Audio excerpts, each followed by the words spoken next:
Hola a todos, les doy la bienvenida al podcast de libros de desarrollo personal. Mi nombre es Nadia Benítez y en cada episodio voy a compartir el resumen de un libro, con los puntos más importantes y relevantes, esperando que les sean de utilidad en su camino de crecimiento personal. Si te gusta el contenido del libro y crees que merece estar en tu biblioteca personal, te dejo en la descripción el link para que lo puedas adquirir en formato físico o digital. Buenas a todos. Gracias por acompañarme en el episodio 16 de este podcast. El libro que les traigo hoy fue escrito por dos personas, Héctor García y Francesc Miralles, quienes en un encuentro que tuvieron, entre charla y charla, nombraron el concepto japonés del Ikigai, por lo cual decidieron viajar a Japón, pero específicamente a Ojimi, en Okinawa, para entrevistar a los hombres longevos que viven en esa isla. De ese estudio que realizaron nace este libro, y su título lo dice todo. Ikigai, los secretos de Japón para una vida larga y feliz. Esto es lo que los autores comparten con nosotros. Los secretos que hacen que los longevos japoneses, a pesar de su edad, se mantengan activos, saludables y felices, así como el concepto del Ikigai y de la logoterapia. Empecemos. Muchos de ustedes quizás han escuchado sobre los récords en longevidad que tiene Japón, específicamente en la ciudad de Okinawa. Al parecer, su secreto yace en el concepto del Ikigai, que se puede traducir de forma amplia y simple como la felicidad de estar siempre ocupado. Este concepto guarda relación con lo que en Occidente conocemos como logoterapia, que es básicamente la terapia del significado de la vida. Este tipo de psicología fue aplicada por Viktor Frankl, primero en él mismo y luego en otros pacientes. Más adelante les contaré un poco más sobre Viktor Frankl y la logoterapia. Mientras tanto, primero pongamos el enfoque en entender la filosofía Ikigai. Okinawa está considerada como una de las llamadas zonas azules, que son los lugares en el mundo donde las personas son más longevas. Las otras 4 zonas azules son Cerdeña en Italia, Loma Linda en California, Península de Nicoya en Costa Rica e Icaria en Grecia. El concepto de Ikigai está arraigado en Okinawa. Para los japoneses, todo el mundo tiene un Ikigai, que viene a ser aquella razón por la que nos levantamos por la mañana. Es aquello que nos motiva a vivir un día más. El Ikigai está escondido en nuestro interior y requiere una exploración paciente para llegar a lo más profundo de nuestro ser y encontrarlo. La satisfacción, felicidad y significado de la vida vienen de tener un Ikigai claro y definido, una gran pasión. Pero para llegar a tener una vida larga, además del Ikigai o propósito de vida, que es considerada sin duda la clave principal para los habitantes de Okinawa, los científicos que se han dedicado a investigar las vidas de pobladores de las 5 zonas azules coinciden que es necesario también tener una dieta balanceada, hacer ejercicio y tener buenas conexiones sociales, es decir, contar con muchos amigos y buenas relaciones dentro de la familia. Ahora sí, veamos un poco el concepto de la logoterapia. Y para hablar de la logoterapia, sin duda, debo mencionar a su fundador, Viktor Frankl, quien fue un psicólogo austriaco que por ser judío fue enviado a campos de concentración, al igual que su familia. Pasó no solo por uno, sino por 4 campos, incluido Auschwitz, desde 1942 a 1945. Su esposa, sus padres y demás familiares murieron en los campos de concentración. Durante su supervivencia en los campos de concentración, un día tomó conciencia plena y se dio cuenta que en su interior él podía decidir de qué modo podía afectarle todo aquello. A partir de allí, empezó a imaginarse a sí mismo dando charlas a sus alumnos, luego de ser liberado de los campos de concentración, exponiendo lo que había aprendido durante la tortura. Pero sobre todo, lo que lo mantuvo vivo fue el recuerdo de su esposa y la esperanza de reencontrarse. Confirmó por sí mismo la frase del filósofo Nietzsche: aquellos que tienen un porqué para vivir, pese a la adversidad, resistirán. Bueno, ¿Qué hizo luego del Holocausto? Decidió utilizar sus vivencias dolorosas y traumáticas para poder transmitir a los otros la importancia de encontrarle un sentido a la vida, a través del libro El hombre en busca de sentido. ¿Qué hace entonces la logoterapia? Pues la respuesta es bien clara: encontrar motivos para vivir. La logoterapia impulsa al paciente a descubrir conscientemente el sentido de su vida para enfrentarse a sus neurosis. Víctor, en sus consultas, se encontraba con pacientes que habían perdido las ganas de vivir y les hacía la pregunta: ¿por qué no te suicidas?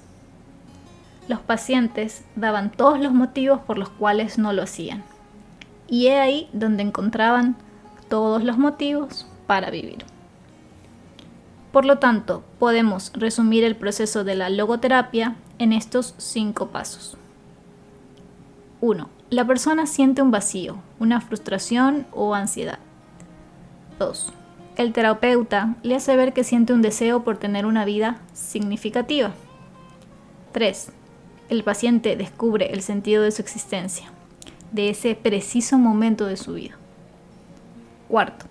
A través de la voluntad, el paciente escoge entre aceptar ese destino o no hacerlo. Y 5, este nuevo impulso vital le ayuda a sobreponerse a los obstáculos y los pesares. En el primer punto, Frank habla de un vacío, frustración o ansiedad. El vacío existencial es típico de las sociedades modernas y surge porque el hombre hace lo que otros hacen o le dicen, en vez de hacer lo que él desearía hacer. La frustración existencial, que aparece por no encontrarle un sentido a la vida, la logoterapia lo cataloga como una angustia espiritual, y al contrario de verlo como un problema, lo considera como beneficioso para el ser humano, porque lo impulsa a buscarle remedio y de esta forma conseguir una satisfacción vital. Algunas claves de la logoterapia para una vida mejor son: el hombre no inventa el sentido de su existencia, sino que lo descubre. El sentido de la vida es propio para cada individuo y puede reconvertirse y cambiar muchas veces a lo largo de los años. De la misma forma que la aprensión hace que se produzca aquello que se teme, la excesiva atención hacia aquello que se desea hace que no llegue. El humor puede ayudar a desbloquear círculos viciosos y liberar ansiedades. Y por último, el ser humano tiene la capacidad de actuar de forma noble y de forma vil indistintamente. Dependerá de sus decisiones y no de sus condiciones la postura que finalmente adopte. A continuación, los autores nos mencionan algunas de las claves de la filosofía Ikigai y nos dan consejos de cómo ponerlas en práctica. Estas claves están basadas en las entrevistas que hicieron a cientos de longevos en su estancia en Ojimi, al norte de la isla de Okinawa, donde fueron especialmente para conocer más sobre el Ikigai. Empecemos con la primera clave, que son los buenos amigos. En Okinawa existe la tradición del moai, que es un grupo informal de gente con intereses comunes que se ayudan entre sí. Para muchos, el servicio a la comunidad se convierte en uno de sus ikigais. El origen de los moais viene de los tiempos difíciles, cuando los agricultores se juntaban para intercambiar información sobre las mejores formas de cultivar, así como para ayudarse los unos a los otros en caso de que la cosecha no fuera bien ese año. A través de los moais, la gente se siente parte de una comunidad. De hecho, aportan una cantidad mensual establecida, pago que les permite asistir a reuniones, cenas, juegos o cualquier actividad que se organice. De esta forma, los ancianos siempre tienen actividades a las cuales asistir y forman vínculos de amistad con los demás miembros, ayudando esto a mantener la estabilidad emocional. Pero también la financiera, pues si alguien del grupo se encuentra con dificultades económicas, se le ayuda de los fondos que tiene el grupo. Este sentimiento de pertenencia y ayuda mutua aporta seguridad a las personas y contribuye a aumentar la esperanza de vida. Así que sin importar la edad que cada uno de ustedes oyentes de este podcast tenga, busquen siempre rodearse de buenos amigos, traten de pertenecer a una comunidad o colectividad, pues los lazos de amistad y compañerismo son una clave importante para una buena vida y para una vida con sentido. Otra de las claves de la filosofía Ikigai es la dieta. Los autores revelan que en Ojimi pudieron observar la dieta de los nativos. Esta dieta contiene los siguientes puntos. Se debe comer mucha variedad de alimentos, sobre todo de origen vegetal.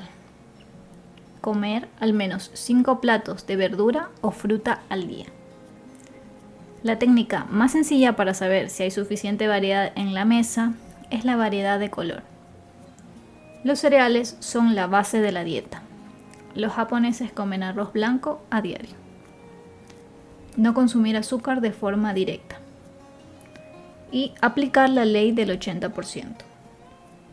La ley del 80% consiste en dejar de comer cuando sientas que estás casi lleno, pero que podrías comer algo más. A esta ley se la conoce como el Hara Hachibu. Y una forma muy fácil de comenzar a aplicar el Hara Hachibu es dejar de comer postres o reducir un poco la porción que sueles comer. Te tienes que quedar como con un poco de hambre al terminar. En Ojimi lo típico es combinarlo todo en muchos platitos pequeños, uno con arroz, uno con verduras, un bol de sopa, uno con algo para picar.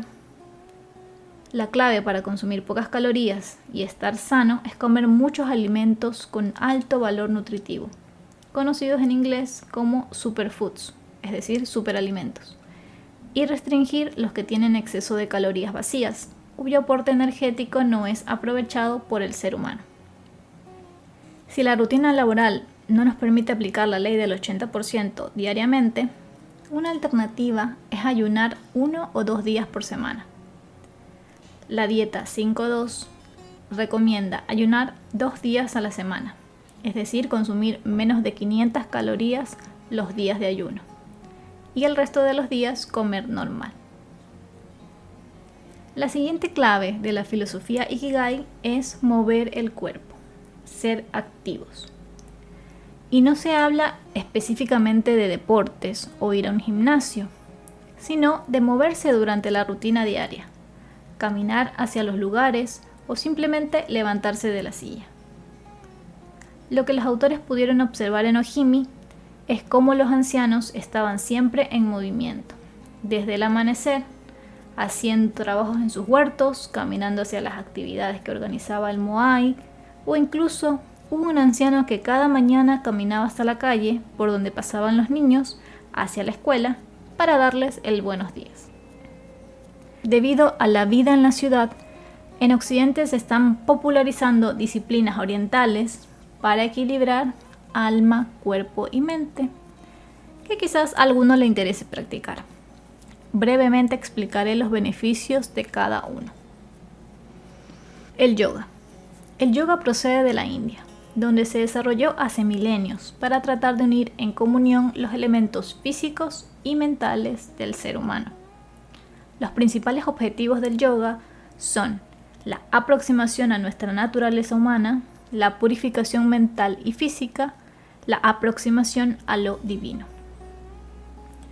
El Tai Chi es un arte marcial chino que inicialmente buscaba la superación personal.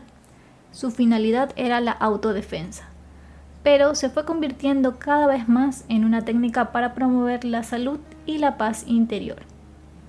El Tai Chi tiene los siguientes objetivos: controlar el movimiento con la quietud, superar la fuerza con la delicadeza, moverse después pero llegar primero, conocerse a uno mismo y al oponente. El Qigong, también conocido como Qi Kun, deriva de Qi, que es energía vital, y Gong, que es trabajo, con lo que su objetivo es trabajar con la fuerza vital del organismo. El Qigong se practica mediante ejercicios físicos, estáticos o dinámicos que estimulan la respiración desde la posición erguida. Algunos de los beneficios del Qigong son las modificaciones en las ondas cerebrales, la mejora del balance de hormonas sexuales, menor mortalidad por casos de infarto, mejora la circulación de la sangre, mayor efectividad y equilibrio entre las funciones del cuerpo, mayor irrigación cerebral y comunicación mente-cuerpo, disminución de los efectos secundarios de los tratamientos contra el cáncer. Ahora hablemos del Shiatsu. Es originario de Japón y fue creado a principios del siglo XX, principalmente para el tratamiento de la artritis. Se centra también en el trabajo de las energías por medio de la presión, especialmente por imposición de los pulgares y las palmas de las manos, combinado con estiramientos y ejercicios de respiración. Busca crear el equilibrio entre los diferentes elementos del cuerpo. Espero que les esté gustando este resumen. Y antes de continuar, les comento que he creado una cuenta en buymeacoffee.com como una alternativa para que puedan apoyar este proyecto. Consiste en invitarme un café o los cafés que quieran a través de la plataforma. Con su aporte puedo seguir comprando más libros y creando más episodios. De antemano, muchas gracias y les dejo el link en la descripción. Bien, continuemos. Ahora, la siguiente clave es la resiliencia. ¿Qué es la resiliencia? La resiliencia es la habilidad para afrontar contratiempos. El resiliente sabe mantenerse centrado en sus objetivos, en lo importante, sin dejarse llevar por el desánimo. Su fuerza procede de la flexibilidad, de saber adaptarse a los cambios y a los golpes del destino. Se centra en los factores sobre los que tiene control, sin preocuparse por cosas que no puede controlar. Una de las características comunes de todos aquellos que tienen un Ikigai bien definido es que persisten en su pasión, pase lo que pase. Cuando la vida les da reveses, cuando todo son obstáculos, nunca se rinden. Siguen luchando, pase lo que pase. Y es que hay que entender que tarde o temprano todos tenemos que afrontar momentos difíciles. Y la forma en que lidiemos con esos momentos puede suponer una gran diferencia en nuestra calidad de vida. Entrenar la mente, el cuerpo y nuestro estado emocional resiliente es fundamental para afrontar los contratiempos de la vida. Cuanto más resilientes seamos, más fácil nos será levantarnos y recuperar el sentido de nuestra vida. Para poder desarrollar la resiliencia, el autor nos invita a tomar algunos conceptos útiles del estoicismo y del budismo. Desde su fundación, uno de los objetivos tanto del budismo como del estoicismo es el control de los placeres, deseos y emociones. Aunque ambas filosofías son muy diferentes, tienen como objetivo común reducir nuestro ego y controlar las emociones negativas. Es decir, son en el fondo metodologías para practicar el bienestar. Según el estoicismo, nuestros deseos y placeres no son el problema. Podemos disfrutar de ellos siempre y cuando no tomen control de nosotros. Para los estoicos, aquellos que lograban controlar sus emociones eran personas virtuosas. Para los estoicos, el objetivo de la persona virtuosa es conseguir tranquilidad, un estado de ausencia de emociones negativas como ansiedad, miedo, pena, vanidad y con presencia de emociones positivas como por ejemplo alegría, amor, serenidad o gratitud. Para ello utilizan la técnica de la visualización negativa, en la que contemplan eventos negativos pero sin preocuparse por ellos. De esta forma, imaginan lo peor que podría pasar, para así estar preparados en caso de que ciertos privilegios y placeres desaparezcan de su vida. Meditar para sanar las emociones es otro de los fundamentos de la práctica estoica. Esto significa ser consciente de lo que está bajo nuestro control y de lo que no. porque no sirve de nada preocuparse por lo que está fuera de nuestro control. Para los budistas, la meditación no consiste solo en dejar la mente en blanco, sino en observar tus pensamientos y emociones conforme van apareciendo, sin dejarse llevar por ellos. El ahora y la impermanencia de las cosas es otra de las claves para cultivar la resiliencia. Esto implica saber en qué tiempo vivir.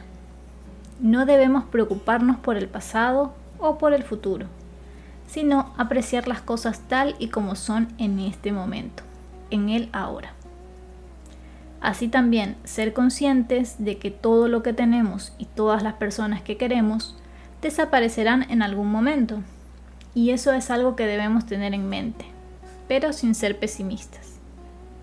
Ser conscientes de la impermanencia de las cosas no nos tiene que entristecer, sino que nos ha de servir para amar el presente y a los que nos rodean. En nuestro camino hacia la resiliencia podemos aplicar también los conceptos del Wabi-Sabi y el Ichigo Ichie. El Wabi-Sabi es un concepto japonés que enseña la belleza de la naturaleza perecedera, cambiante e imperfecta, de todo lo que nos rodea. En vez de buscar belleza en lo perfecto, lo busca en lo imperfecto, en lo incompleto. Por lo tanto, es una herramienta que podemos utilizar para nuestro crecimiento. Y el Ichigo Ichie, que se podría traducir como este momento solo existe ahora y no se volverá a repetir, lo utilizan especialmente en reuniones con amigos, familiares o desconocidos para recordarse que ese momento es único y no se repetirá.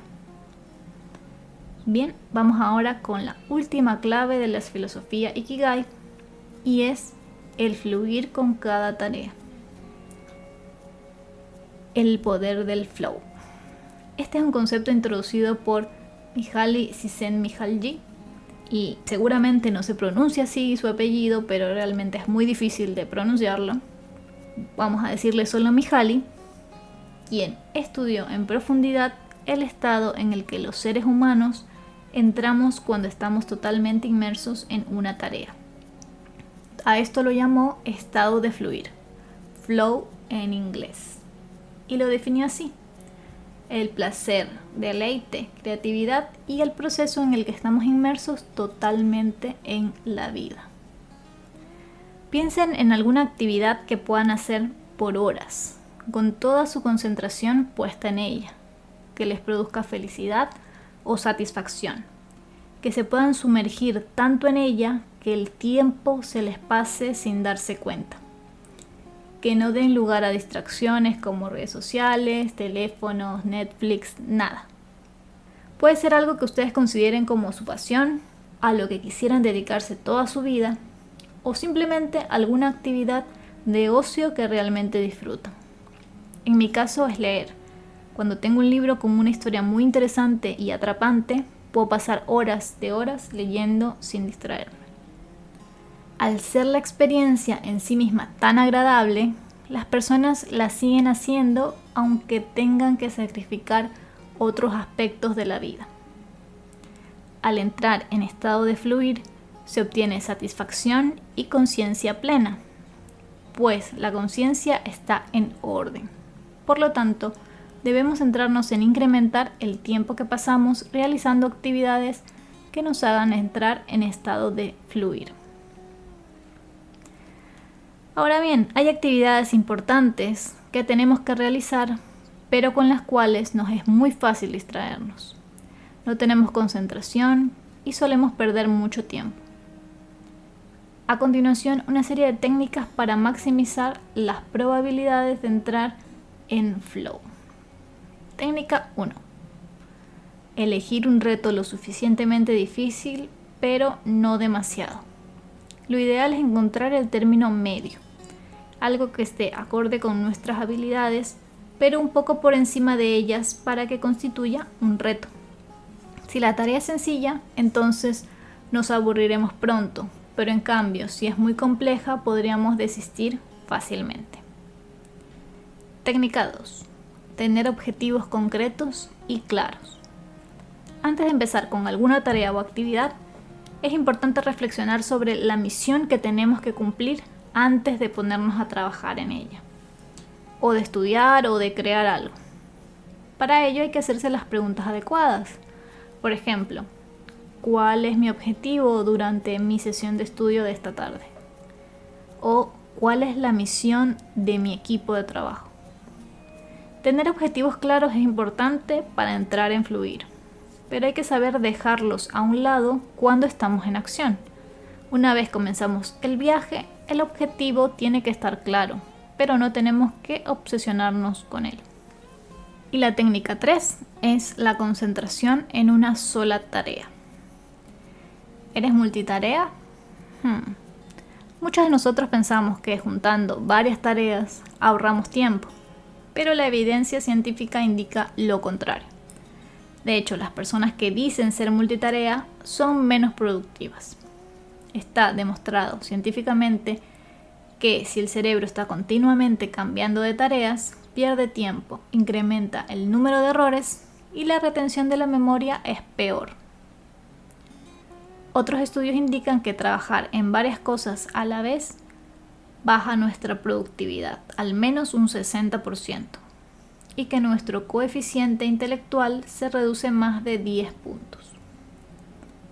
Según Mihaly, para estar concentrada en una actividad necesitamos 1. Estar en un buen entorno que no nos despiste y 2. Tener control sobre lo que estamos haciendo en todo momento. ¿Qué podemos hacer para entrenar nuestro cerebro a concentrarse en una sola tarea? Varios puntos. Por ejemplo, no mirar ninguna pantalla la primera hora del día ni la última hora del día. Apagar el teléfono antes de entrar en flow o en modo nocturno para recibir llamadas solo en casos de emergencia. Un día a la semana hacer ayuno de dispositivos electrónicos. Ir a una cafetería sin Wi-Fi. Leer y responder emails solo una vez o 2 veces al día. Definir esas 2 veces y cumplirlo. Entrena tu conciencia para volver al presente cuando notes que te distraes.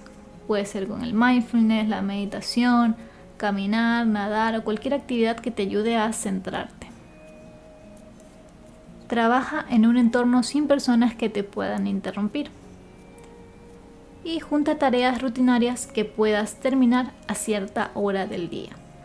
Por ejemplo, enviar facturas, hacer una llamada telefónica, etc. Y bien, para finalizar este resumen de hoy, les voy a dejar las 10 leyes del Ikigai extraídas de la sabiduría de los ancianos de Ojimi. Estas son: primero, mantente siempre activo, nunca te retires. Esto significa que nunca te jubiles. Quien abandona las cosas que ama y sabe hacer, pierde el sentido de su vida. Por eso, incluso después de haber terminado la vida laboral oficial, es importante seguir haciendo cosas de valor, avanzando, aportando belleza o utilidad a los demás. Segundo, tómatelo con calma. Las prisas son inversamente proporcionales a la calidad de vida. Cuando dejamos atrás las urgencias, el tiempo y la vida adquieren un nuevo significado. Tercero, no comas hasta llenarte. Recuerda la ley del 80%. Para preservar la salud mucho tiempo, hay que comer un poco menos del hambre que tenemos. Cuarto, rodéate de buenos amigos. Son el mejor elixir para disolver las preocupaciones. Quinto, ponte en forma para tu próximo cumpleaños. Busca moverte. Además, el ejercicio segrega las hormonas de la felicidad. Sexto, sonríe. Una actitud afable hacia amigos y relaja a la propia persona. Séptimo, reconecta con la naturaleza. Busca momentos para salir de la ciudad y rodearte de naturaleza. Octavo, da las gracias. Dedica un momento del día a dar las gracias y aumentarás tu caudal de felicidad.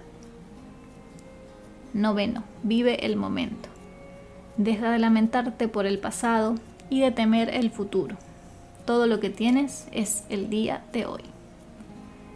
Y 10, sigue tu Ikigai. Dentro de ti hay una pasión, un talento único que da sentido a tus días y te empuja a dar lo mejor de ti mismo, hasta el final. Si no lo has encontrado aún, como decía Viktor Frankl, tu próxima misión será encontrarlo. Y con esto termino el resumen de este libro. Es una filosofía fácil de entender y, en cierta forma, fácil de poner en práctica. Así que espero que les haya gustado y tomen algunos de los puntos que les dejé hoy para ponerlos en práctica en su propia vida. Los espero en el siguiente episodio. Bye. Gracias por escuchar el podcast. Si te gustó, no dudes en compartirlo en redes sociales para que llegue a más personas. Recuerda también que puedes visitar mi blog atravesandotulaberinto.com, donde comparto más contenido sobre crecimiento personal.